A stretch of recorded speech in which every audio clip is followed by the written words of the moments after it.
Bien, Monsieur le maire, nous allons essayer de rester, nous, sur la situation de Bordeaux avec cette décision modificative qui vient confirmer ce que nous dénonçons maintenant depuis février 2023 et en particulier la révision des tarifs des cantines.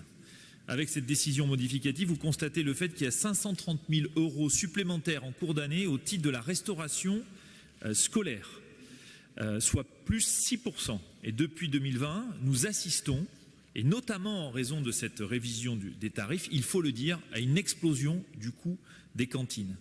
Sur le mandat, c'est plus 40% de recettes liées à la restauration scolaire, alors que dans le même temps, si le nombre d'élèves a augmenté, il n'a pas du tout augmenté dans les mêmes proportions, puisqu'il a augmenté de 2%. Donc on voit bien que les Bordelaises, les Bordelais, notamment je pense à celles et ceux qui travaillent, sont mis très largement à contribution. Mais plus largement, Monsieur le maire, et tout en restant sur la situation de Bordeaux, ne vous en déplaise, à l'heure du bilan et à l'heure de faire les comptes, reconnaissez que l'addition est drôlement salée pour les Bordelaises et les Bordelais, et pas seulement sur les repas des cantines. Je vais donc partager avec vous quelques chiffres, vos chiffres. Taxe foncière, plus 22%. Stationnement résidentiel, plus 6,7%. Piscine, plus 8,2%.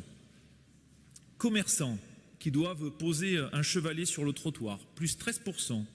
Celles et ceux qui ont des étals sur le marché des Chartrons, plus 15%. Stationnement de 2 heures en secteur rouge, plus 20%. Stationnement de 4 heures en secteur vert, plus 30%. Les cantines pour une famille de la classe moyenne avec un enfant, plus 30%. Donc, Monsieur le maire, durant votre mandat, marqué par les crises, et vous le rappelez souvent, au lieu de protéger les Bordelaises et les Bordelais, et en particulier leur pouvoir d'achat, des habitants d'ailleurs comme des commerçants, vous les avez littéralement asphyxiés. Je vous remercie.